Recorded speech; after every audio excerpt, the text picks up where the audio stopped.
तो कैसे हो तुम लोग? मुझे मालूम है तुम लोग एकदम ठीक ठाक हो गए और आज मैं तुम लोग के लिए लेके आ गया हूँ my wife is from 1000 year ago का चैप्टर नंबर 60। अगर आप लोग ने पिछला चैप्टर देखा है तो आप लोग को मालूम ही होगा, सुचिन जिनको बाहर सैर करवाने के लिए निकला होता है और वो लोग एक कंप्यूटर की दुकान पे जाते हैं जहाँ पर सुचिन वैंगजी के लिए एक कंप्यूटर ऑर्डर कर देता है। सुचिन और जिंग वहाँ से चले जाते हैं और वहाँ पर वो चैप्टर खत्म हो गया था। अब उसके आगे की स्टोरी चालू होती है। स्टार्टिंग के चैप्टर में हमें बहुत सारी सुपर मार्केट दिखाई जाती है और ये जगह एक मेन सिटी होता है जहाँ पर बहुत सारे लोग घूमने फिरने के लिए आते हैं और सुचिन जिंग को बता रहा होता है तो ये जगह अच्छी तरीके से याद कर ले। इस जगह को जिंग चैंग स्क्वायर कहा जाता है और सुचिन एक मूर्ति की तरफ इशारा करते हुए कह रहा होता है तो इस मूर्ति को देख और इसे याद रख लेना। उसके बाद सुचिन जिंग का हाथ पकड़ के रोड क्रॉस कर रहा होता है और जिंग को कह रहा होता है इसके आगे एक दूसरा रास्ता है, तुझे ये रोड क्रॉस करना है और बाएं तरफ मुड़ जाना है और सिर्फ चलते रहना है। फिर सुचिन जिंग को एक दुकान के बाहर लेके आ जाता है और जिंग को कह रहा होता है ये वही दुकान है जहाँ पर तू है ना पिछले 2 साल से यहाँ पर काम कर रही है, तू इस दुकान के अंदर सिर्फ दारू बेचती है। सुचिन की ये बात सुन के जिंग बहुत ज्यादा सोच में पड़ जाती है, आखिर किस चीज के बारे में बात कर रहा है, 2 साल पहले तो मैं यहाँ पर थी भी नहीं। फिर जिंग के दिमाग की बत्ती जलती है और उसे याद आता है कि सुचिन ने उससे मेरे पास्ट के बारे में बहुत सारी स्टोरी बनाई है और ये उनमें से एक है जहाँ पर मैं 2 साल से काम कर रही थी। फिर सुचिन जिंग को बोलता है तूने अच्छी तरीके से ये रास्ता याद तो कर लिया है ना, अगर मैं तुझे कभी भी कहूंगा इस जगह पे आने के लिए तू अकेले आ तो जाएगी ना। तभी जिंग चारों तरफ देखती है और कहती है मैंने ये रास्ता बिल्कुल अच्छी तरीके से याद कर लिया है, अगर देखा जाए तो मैं आराम से आ भी सकती हूँ। फिर जिंग उस दुकान को देखती है और सुचिन को कह रही होती है क्या मैं इस दुकान के अंदर जाके देख सकती हूँ कि इसके अंदर है क्या। ये बात सुनकर सुचिन थोड़ा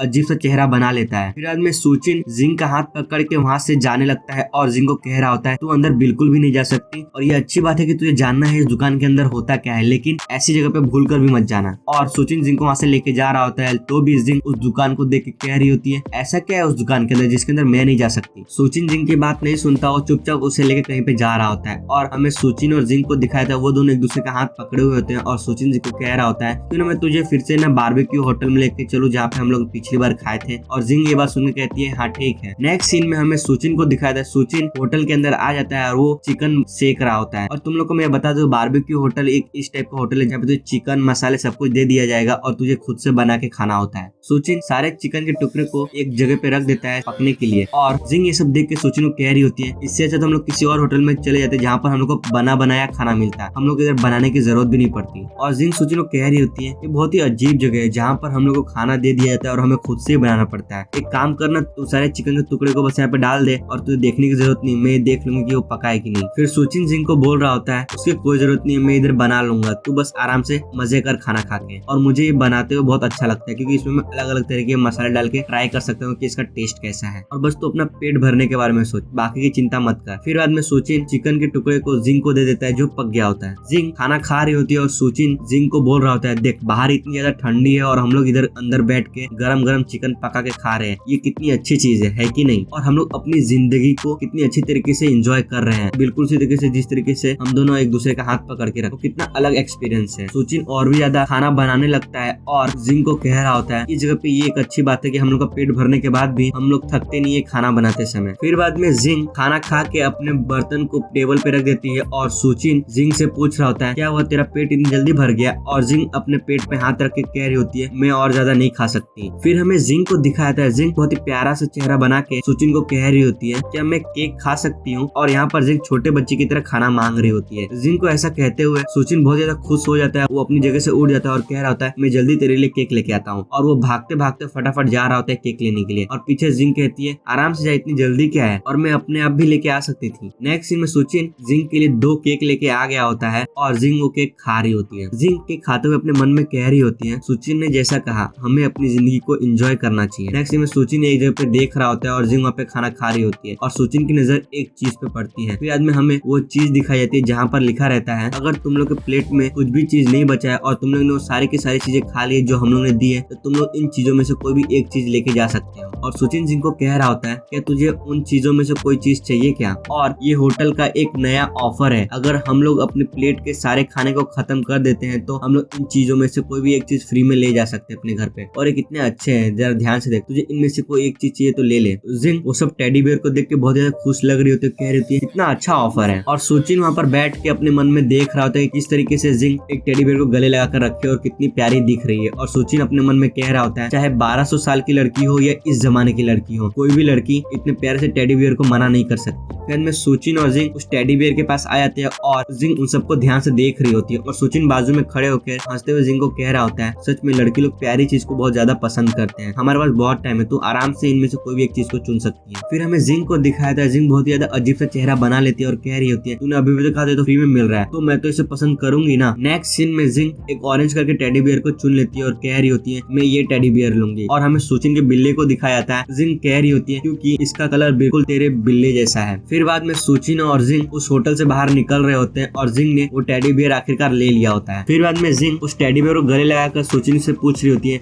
लेकिन आखिर इस टेडी बियर का काम क्या होता है। और सुचिन जिंग को बता रहा होता है क्योंकि ये बहुत ही ज्यादा प्यारा और बहुत ही ज्यादा नरम है, इसीलिए तू है ना सोते समय इसे गले लगाकर सो सकती है। फिर हमें सुचिन को दिखाया था, सुचिन हंसते हुए जिंग को कह रहा होता है, तू चाहे तो तुम मुझे याद करते हुए भी इसे गले लगा सकती है। ये बात सुनकर जिंग को बहुत ज्यादा गुस्सा आ जाता है और वो उस टेडी बियर को 2 टुकड़े करने वाली होती है और सुचिन को बोल रही होती है, बहुत ही बुरा होगा अगर मैं इसे तेरी तरह समझू तो। ये देखकर सुचिन के पसीने निकल जाते हैं और वो घबराने भी लगता है। नेक्स्ट सीन में सुचिन और जिंग वहाँ से जा रहे होते हैं और सुचिन अपने मन में कह रहा होता है, आज का मेरा डेट प्लान क्या क्या था, पहले तो मैं इसके साथ शॉपिंग पे गया, फिर खाना भी खाया, बस अभी मूवी देखना बाकी है। फिर सुचिन जिंग को पूछता है, यहाँ पर एक बाजू में एक मूवी थिएटर है और हम लोग को बस थोड़ा सा ही टाइम लगेगा वहां तक पहुंचने में, और मेरी बात तो याद है ना, खाना खाने के बाद अगर हम लोग थोड़ी देर चले तो हमारा खाना अच्छी तरीके से पेट में पच जाता है, इसीलिए। तभी जिंग कहती है, हाँ मुझे याद है, ठीक। फिर सुचिन जिंग को हंसते हुए बोल रहा होता है, अगर वैंगजी की गर्लफ्रेंड होती ना, वो इतना चलती भी नहीं और यहाँ पर खड़े होकर रो रही होती छोटे बच्चे की तरह कि उसके पैर दुख रहे हो, यहाँ से चल भी नहीं सकती, उसके लिए कोई गाड़ी मंगवाओ। ये बात सुनकर जिंग सुचिन से पूछती है, क्या उसके गर्लफ्रेंड के पैर में कुछ प्रॉब्लम है जो चल नहीं सकती। तभी सुचिन जिंग को बोलता है, अच्छा तुझे तो मालूम ही नहीं किस तरीके से बच्चे की हरकत करते हैं बड़े लोग। फिर सुचिन अपना गला साफ करता है और नेक्स्ट सीन में हमें सुचिन को एक लड़की की तरह दिखाया जाता है और सुचिन एक लड़की की तरह नखरे करते हुए कह रहा होता है, मेरे पैर बहुत ज्यादा दुख रहे, मैं और आगे नहीं चल सकती, तुझे कुछ करना होगा तो मेरे लिए कोई गाड़ी मंगवा। ये देखकर जिंग का फ्यूज बिल्कुल उड़ जाता है, वो बहुत ही अजीब सा शक्ल बना लेती है। फिर सुचिन जिंग के पास आके कह रहा होता है, मैं इस तरीके की एक्टिंग की बात कर रहा था क्योंकि अमीर लोग की गर्लफ्रेंड बहुत ही ज्यादा अजीब हरकत करती रहती है। फिर सुचिन जिंग को देख के बोलता है, क्या तू एक बार ऐसा करना चाहेगी। ये बात सुनकर जिंग को बहुत ज्यादा गुस्सा आ जाता है, उसके आंखें भी लाल हो गई होती है और उसके पास जो टेडी बियर होता है उस बेचारे का बहुत ही बुरा हाल हो रहा होता है, ऐसा लग रहा होता है कि अभी उसके 2 टुकड़े कर देगी। ये देखकर सुचिन जिंग से दूर जाने लगता है और यहाँ पर ये चैप्टर खत्म होता है। अगर आप लोग इस चैनल पर नए हैं तो चैनल को सब्सक्राइब करना बिल्कुल मत भूलना और साथ ही बेल आइकन दबा देना, जब भी मैं अगला एपिसोड अपलोड करूंगा तो तुम लोगों को सीधा नोटिफिकेशन मिल जाएगा। अब हम लोग अगली बार मिलेंगे my wife is from 1000 year ago का चैप्टर नंबर 61 में। तब तक के लिए टाटा और बाय बाय।